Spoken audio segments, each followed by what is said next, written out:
তো গল্পটি শুরু হয় ফেলিসি নামের একটা মেয়েকে দেখিয়ে, যার স্বপ্ন সে একজন বড় ব্যালেরিনা ডান্সার হবে। সে যে কোনো মূল্যে তার স্বপ্নকে সত্যি করতে চায়, কিন্তু কিভাবে? তার বাবা মা এখন আর বেঁচে নেই, আর তার কাছে কোনো টাকা পয়সাও নেই।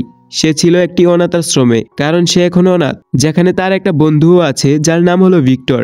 ভিক্টর বড় হয়ে একজন বিজ্ঞানী হতে চায়। শালা সব ভিক্টর নামে ছেলেরা কেন বিজ্ঞানীই হয়? সে ফেলিসিকে খুব ভালো করেই বোঝে। সে জানে ফেলিসি নাচ কতটা ভালোবাসে, কারণ ও সারাক্ষণই নাচতে থাকে। তাকে সকলে মানা করলেও সে কারোর কথা শোনে না। একদিন ভিক্টর ফেলিসিকে বলে, আমাদের দুজনেরই এখান থেকে পালিয়ে যাওয়া উচিত। ভিক্টরের এই বুদ্ধি ফেলিসির অনেক পছন্দ হয়। তারা রাতে পালানোর চেষ্টা করে, কিন্তু গার্ড তাদেরকে দেখে ফেলে। সে তাদের পিছু নেয়, কিন্তু তাদের সে ধরতে পারে না, আর তারা পালিয়ে একটা ট্রেনে উঠে পড়ে, যা সকালে তাদেরকে প্যারিসে নিয়ে যায়। এতে তারা অনেক খুশি হয়। ভিক্টর সায়েন্স স্কুলে পড়তে চায়, আর ফেলিসি ডান্স স্কুলে।